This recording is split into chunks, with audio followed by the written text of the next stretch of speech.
Dengar Buku Official mempersembahkan audiobook Berani Tidak Disukai, karya Ichiro Kishimi dan Fumitake Koga, bab 1 bagian kelima. Selamat mendengarkan. Ketidakbahagiaan adalah sesuatu yang kau pilih untuk dirimu sendiri. Tidak mungkin. Itu tidak masuk akal. Kenapa begitu? Kenapa? Beberapa orang dilahirkan dalam kondisi makmur dengan orang tua yang baik, dan yang lain terlahir miskin dengan orang tua yang buruk. Tapi begitulah dunia. Dan aku tidak benar-benar ingin masuk ke topik semacam ini, tapi ada banyak hal yang tidak adil di dunia. Dan kesenjangan yang dalam antar ras, kebangsaan, dan etnis tetap ada. Wajar saja kalau kita berfokus pada pemikiran dengan apa kita dilahirkan. Semua ucapanmu hanya bersifat teoretis, kau mengabaikan dunia nyata. Kaulah yang mengabaikan realitas. Apakah terpaku pada pemikiran dengan apa kau dilahirkan bisa mengubah kenyataan? Kita bukanlah mesin yang dapat digantikan.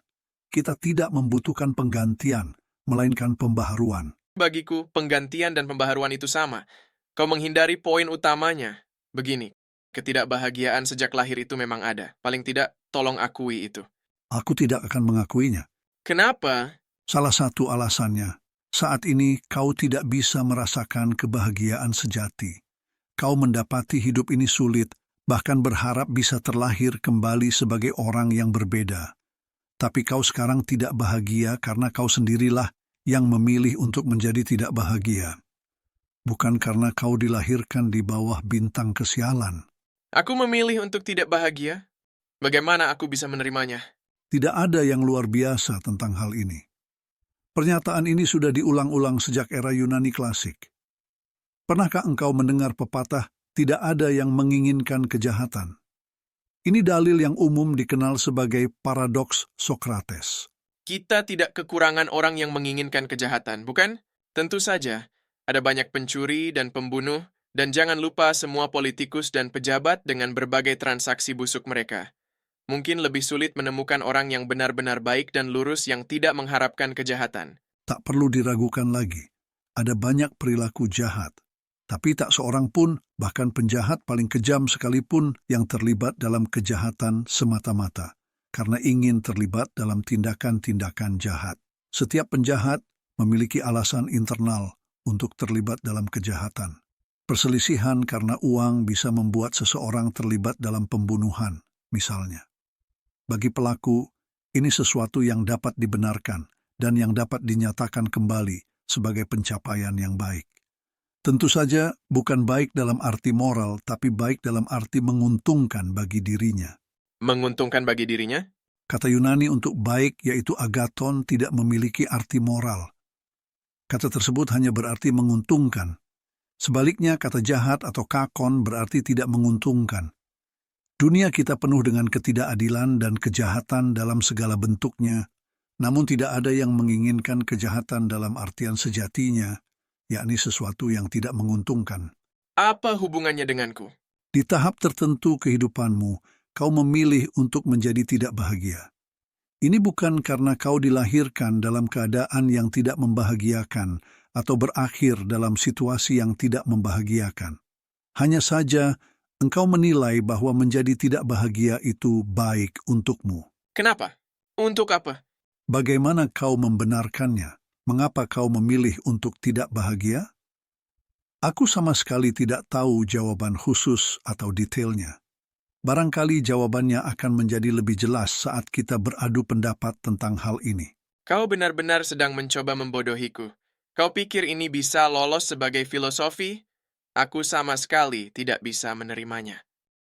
Tanpa pikir panjang, pemuda itu bangkit dan memelototi sang filsuf. Aku memilih hidup yang tidak bahagia, karena itu baik untukku. Benar-benar argumentasi yang tidak masuk akal. Kenapa dia sampai sejauh itu mengolok-olok diriku? Apa salahku? Aku akan membongkar habis argumennya, tak peduli berapapun harganya. Aku akan membuatnya berlutut di hadapanku. Wajah pemuda itu memerah oleh luapan emosinya.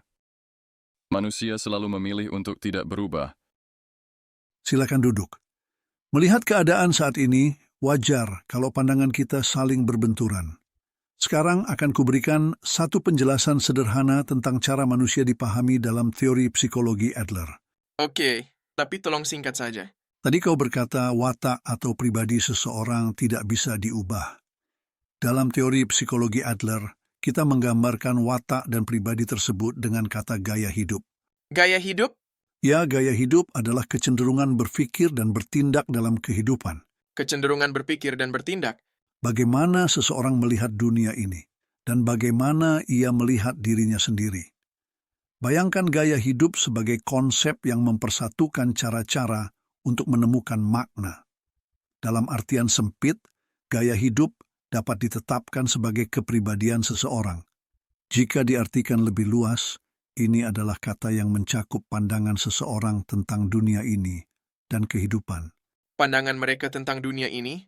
Katakanlah ada seseorang yang mencemaskan dirinya sendiri dan berkata, "Aku seorang pesimis." Orang lain dapat mengungkapkannya kembali menjadi, "Aku memiliki pandangan yang pesimistis akan dunia ini." Kau bisa mempertimbangkan bahwa persoalannya bukanlah pada kepribadiannya, namun lebih pada pandangannya tentang dunia. Tampaknya, kata kepribadian memiliki nuansa makna yang memberi kesan tidak dapat berubah. Tapi, kalau bicara tentang pandangan kita terhadap dunia, nah, itu seharusnya masih bisa diubah. Ini agak membingungkan. Waktu kau bicara tentang gaya hidup, apakah maksudmu cara hidup? Ya, bisa juga dikatakan seperti itu. Untuk membuatnya sedikit lebih akurat, yang kumaksud adalah cara hidup seseorang yang seharusnya. Boleh jadi kau menganggap watak atau kepribadian sebagai sesuatu yang ada sejak lahir dan tidak ada kaitannya dengan kemauanmu. Namun, dalam teori psikologi Adler, gaya hidup dipandang sebagai sesuatu yang engkau pilih untuk dirimu sendiri. Yang engkau pilih sendiri? Ya, tepat sekali. Kaulah yang memilih gaya hidupmu. Jadi bukan saja aku memilih untuk tidak bahagia, tapi aku bahkan bertindak lebih jauh lagi dengan memilih kepribadian yang menyimpang ini? Benar sekali. Sekarang kau benar-benar mulai kelewatan. Saat menyadari tentang diriku, aku sudah memiliki kepribadian ini. Aku tentu saja tidak ingat sudah memilihnya. Tapi ini berlaku untuk dirimu juga, bukan? Seseorang bisa memilih kepribadiannya sesuai kehendaknya sendiri. Sekarang, kau terdengar seperti sedang bicara tentang robot, bukan manusia. Tentu saja, kau tidak secara sadar memilih diri semacam ini. Pilihan pertamamu barangkali dilakukan tanpa sadar, dikombinasikan dengan faktor-faktor eksternal yang sudah kau sebutkan, yaitu ras, kebangsaan, kebudayaan, dan lingkungan tempat tinggal.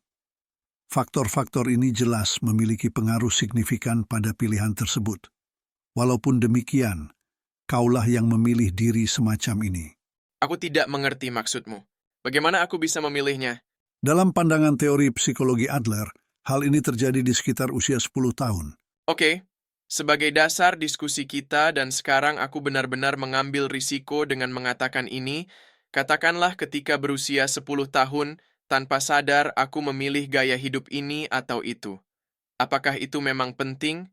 Kau bisa menamakannya kepribadian atau watak atau gaya hidup, tapi terlepas dari itu semua, aku sudah menjadi diri semacam ini. Keadaan tidak berubah sama sekali. Itu tidak benar. Kalau gaya hidupmu bukan sesuatu yang ada sejak lahir, tapi pilihanmu sendiri, kau pasti bisa memilihnya lagi dari awal. Sekarang kau berkata aku bisa memilih lagi dari awal?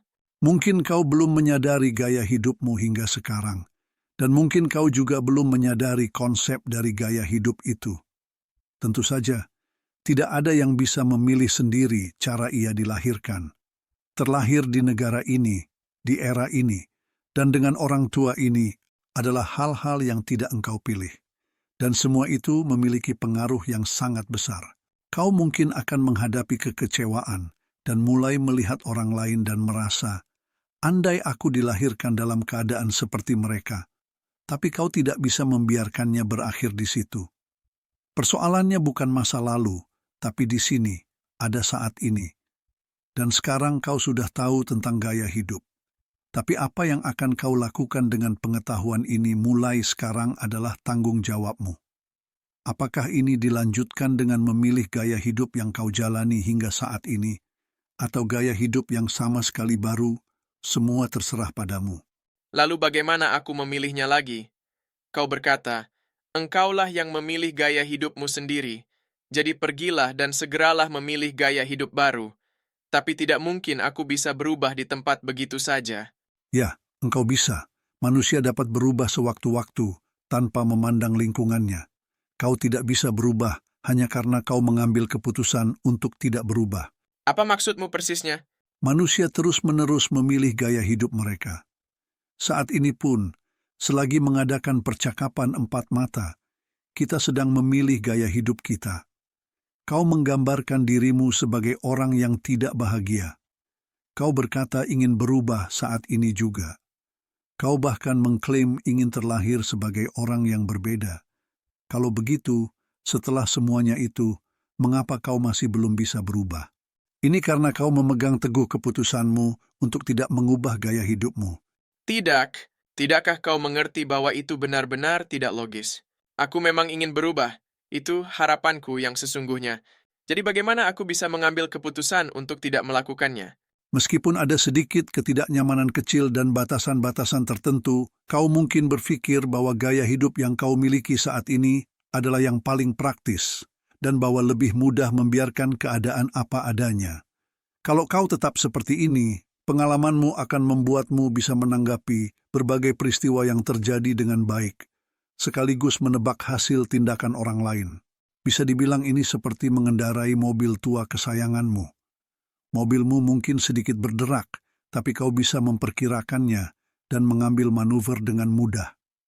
Di sisi lain, kalau kau memilih gaya hidup yang baru, tidak ada yang bisa memprediksi apa yang mungkin terjadi dengan dirimu yang baru, atau mengetahui cara menghadapi berbagai peristiwa yang akan muncul. Sulit untuk melihat jauh ke depan, dan hidup akan dipenuhi dengan kekhawatiran. Hidup yang lebih menyakitkan dan tidak bahagia mungkin sudah menunggu di depan. Sederhananya, manusia banyak mengeluhkan keadaannya, tapi lebih mudah dan lebih aman bagi seseorang untuk menjadi dirinya apa adanya. Seseorang ingin berubah, tapi berubah itu menakutkan.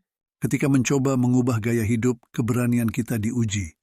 Ada rasa cemas yang dihasilkan dari perubahan, dan rasa kecewa yang mengiringi keputusan untuk tidak berubah. Aku yakin kau sudah memilih yang terakhir. Tunggu, baru saja kau memakai kata keberanian. Ya, teori psikologi Adler adalah psikologi keberanian. Ketidakbahagiaanmu tidak bisa disalahkan pada masa lalu atau lingkunganmu. Dan bukan berarti kau tidak punya kemampuan. Kau hanya kurang berani. Bisa dibilang kau kurang berani menjadi bahagia. Nantikan bagian ke-6 di channel Dengar Buku Official. Terima kasih.